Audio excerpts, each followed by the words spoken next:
Judge, I want to begin by calling your attention to the defendant's interview at the Crystal Lake Police Department on the morning of AJ's phony disappearance. Neither frantic nor hysterical, she sits waiting to be interviewed. And as she's sitting there, sort of looking around the room, getting acquainted with her surroundings, if you look closely, she looks right at the video camera in the room recording her. Immediately, she begins to recite the Our Father, ending with her own improvised prayer for AJ's safe return.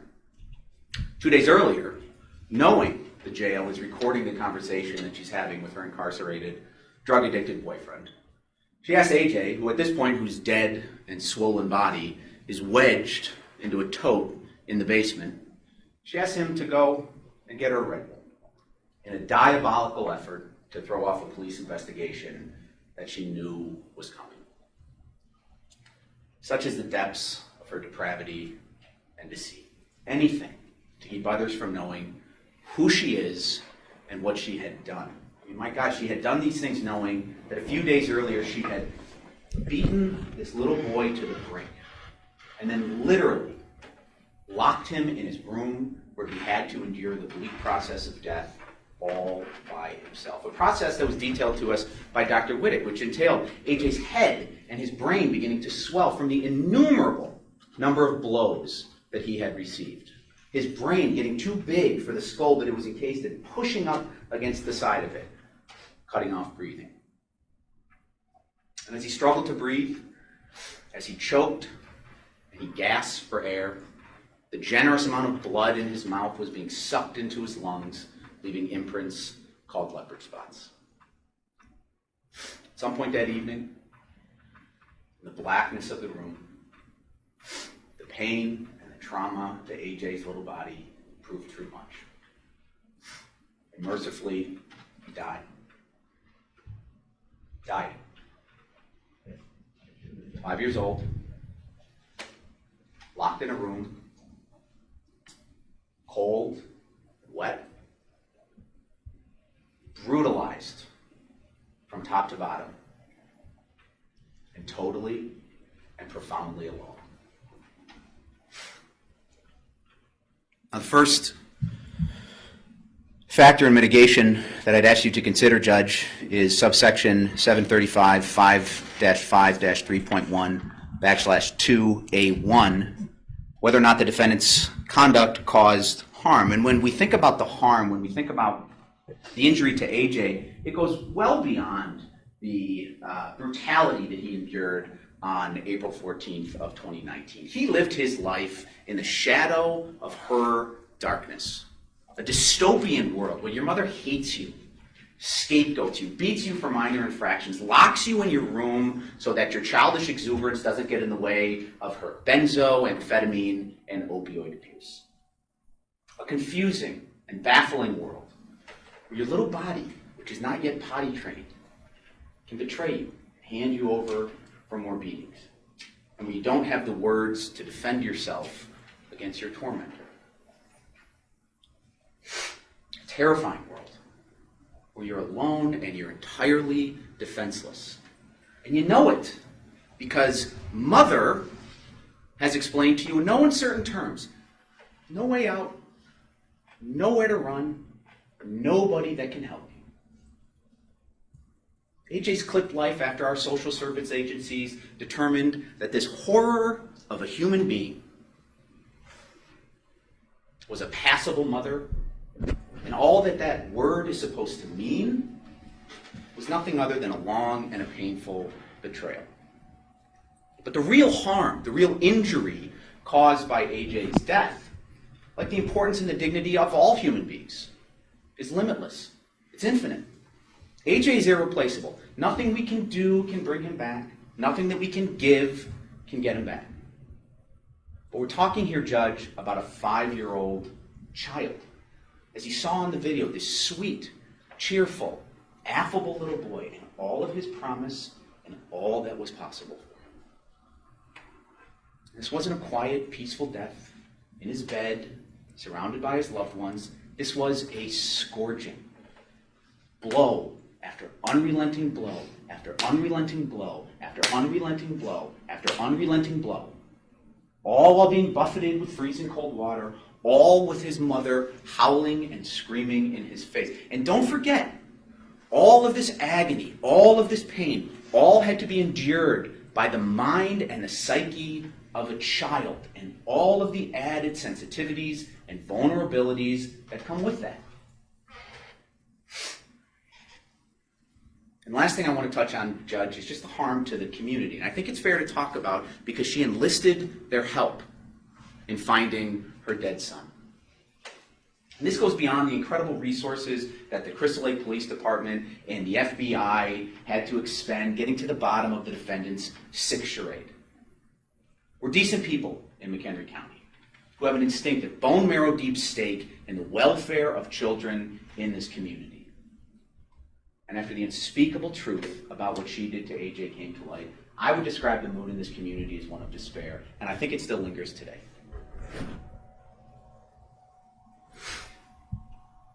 Touching on some of the factors in mitigation, question is under 735-5/5-3.1A1, whether or not there are substantial grounds tending to excuse or to justify the defendant's criminal conduct. We also need to consider section 5-5-3.1A8, whether or not the defendant's criminal conduct was the result of circumstances likely to reoccur. And when we think about whether or not the defendant should be excused for her conduct or whether or not these are circumstances that are likely to reoccur, we really need to ask ourselves, well, who is this person that's sitting before us? And when we do that, I think we should ask ourselves, well, how was it exactly that she was able to get away with the sickening abuse and imprisonment of AJ for so long? And I'll tell you why. Because she is extraordinary at playing her public persona.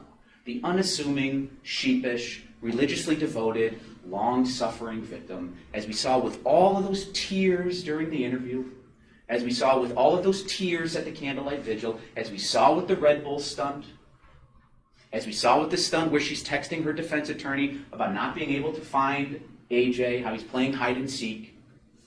I mean, did you see her pre-sentence investigation? Just this long tale of woes where she's just this object being acted upon and nothing is ever her fault.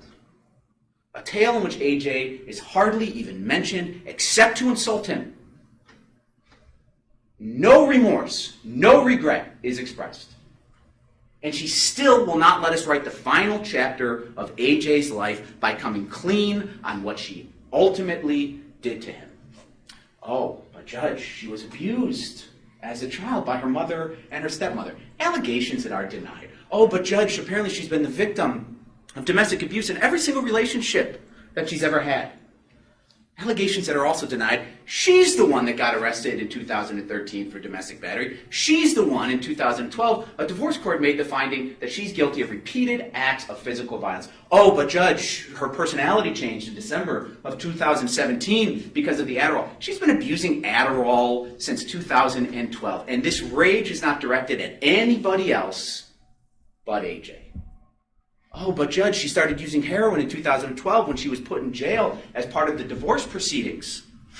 And though she was pregnant with AJ, though his life and his health should have been preeminent, she starts using heroin and she continues to use throughout her pregnancy, such that she gets AJ taken away as a baby. Well, she gets him back as a little boy. Little boy getting in the way of benzoamphetamine and opioid abuse, lock him in his room. Little boy locked in his room, can't figure out how to potty train himself.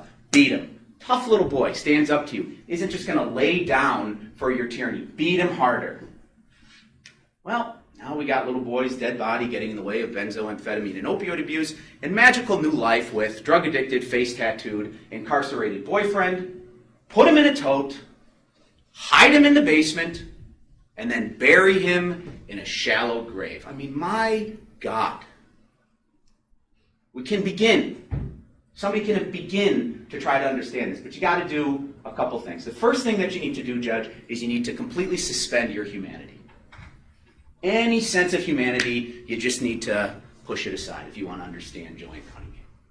The second thing you need to do is you need to appropriately prioritize her self-love. You have to ask yourself, what's best for JoAnn?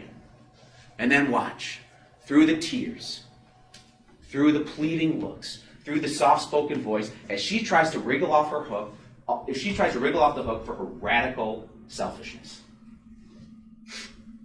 She hasn't been sitting here crying for AJ. She's been sitting here crying for herself.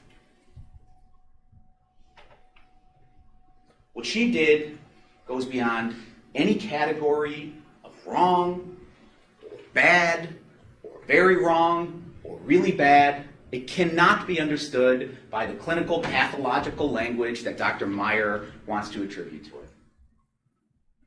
It's evil. It's evil. And trying to understand evil, showing tolerance in the face of this type of evil, only begets more evil.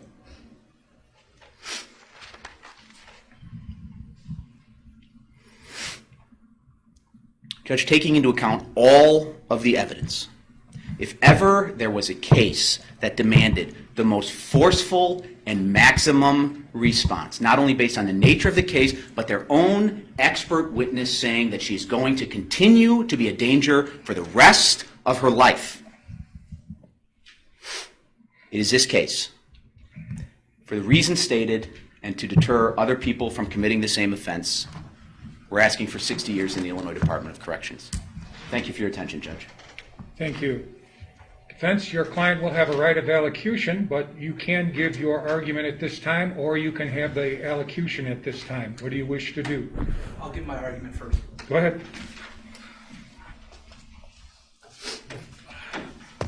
Some of the allegations the state made, I would agree with, and I'm not up here to try to defend or explain or justify what my client did. But I think it's important for the court to consider, why is she in that chair right now? And although the state would like us as her attorney to brush over her childhood or her choice in men, we can't do that without trying to see why she ended up where she's at today. And it's pretty much like a timeline in her life. You heard, and there's documentation that's been submitted to the court, at the age of 3, her parents divorced. Her father's abusive physically and verbally, not only with JoAnn, but other members of the family. Her mother remarries, kind of the same relationship with her stepfather that she had with her father. Her relationship with her mother is pretty much non-existent. There might be some mental abuse involved, but she's not close to anybody in her family except her older brother. Her older brother is her rock. He's about 3 years older than JoAnn. And going through life in a dysfunctional household, she relies on her older brother. However, at the age of 15, her brother moves out, leaves JoAnn alone in this house. JoAnn, about the age of 14 to 15 years old, in 8th grade, goes through a traumatic experience in school. She decides to drop out. She moves in with her boyfriend Christopher and his family. Also gets pregnant at the age of 15 and also has an abortion. This is all done while a freshman in high school. At the age of 17, she gets pregnant again. Her and Christopher decide to have this child. However, this relationship is also built with some verbal and physical abuse, and it just doesn't work out, and they split. Chris ends up dying a few years later of a drug overdose. JoAnn now is at the age of 18, and she finds out her brother, the only person she's close to in her family, commits suicide. JoAnn goes into a tailspin, feels a great amount of depression, and seeks help. Goes through counseling, tries to get back on her feet. She meets a gentleman by the name of Craig. She ends up marrying Craig for a few years. And this, too, is a relationship built on verbal abuse and physical abuse, so much so, as the state points out, as far as the divorce, but leaves out the fact that he breaks her ankle. In 2011, shows here up in this courtroom, or this courthouse, to seek an order of protection. In 2012, she comes to this courthouse to receive a divorce. She ends up meeting Andrew Freund. Andrew Freund offers to help her in her divorce for free. He's much older, wiser, highly intelligent divorce attorney, and he offers to help her for free. His motives were somewhat suspect, but he helps her. Now at this time, for her broken ankle, she's been prescribed pain pills. And as this court has seen Many times being in the criminal court, she ends up getting addicted to these pain pills and now is using illegal drugs. Well, it just so happens, so is Andrew Freund. So he is pursuing a romantic relationship with her. She gives in, they have a romantic relationship, they end up getting married. They decide to have babies together and do drugs together. Great idea. While they are married, though, some physical abuse happens, but a lot of mental abuse happens. And I say that because Andrew was in it for one reason. He was in it for fun. Once it wasn't fun anymore, he was out. He was an absentee father. He was an absentee husband. The court had to watch some disturbing videos. My client made those videos, and she sent them to Andrew. They were disturbing, but they were also a cry for help from JoAnn. What did this man, this father, do after watching videos like that? He didn't do anything. He washed his hands of it. He was done. JoAnn went through depression, went to see a psychiatrist, as the court heard, got on Adderall, started abusing Adderall. You heard the doctor testify it was like putting rocket fuel on somebody angry. This is JoAnn Cunningham before drugs and Andrew Freund. This is how it ended.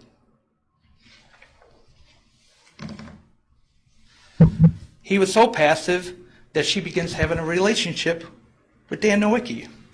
That Andrew Freund allows him to stay. You heard the doctor testify, gets him a hotel room. He's absent through the entire thing. She's there to do this alone. JoAnn became the person that she despised the most when she was a child. She became abusive, physically, mentally, and verbally, to her son. She wasn't strong enough to overcome her childhood. She wasn't strong enough to overcome her poor choice in men. And she wasn't strong enough to overcome her drug addiction. And most importantly, she wasn't strong enough to protect AJ. And that's why we're here. But I ask, when you consider what sentence to give JoAnn, that you look at her life in its entirety. And we ask you to consider that when you decide what is best to give her. Thank you. Thank you, defense.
I'm telling you.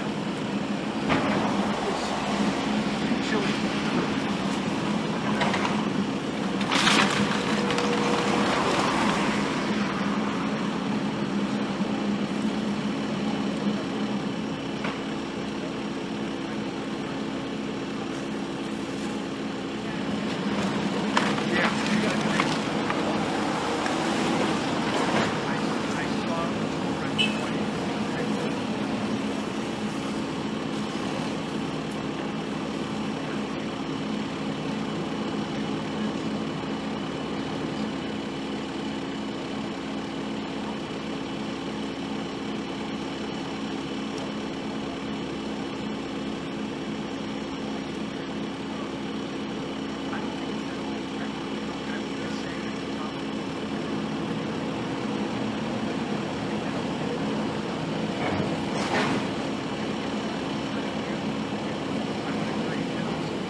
It's like a laundry basket with little boy clothes in it.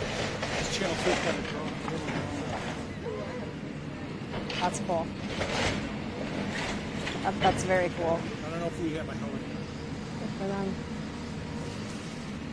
I don't see our chopper anymore. Chopper left during the good stuff.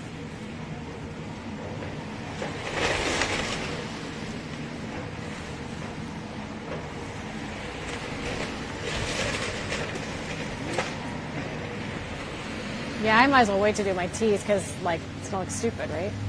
Can use it. Yeah, it won't, well, it's going to be gone. I could just pan the camera this way. I would do that. Just so you don't see the house. Yeah. Let's just wait 5 minutes. It's fine.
Oh, God.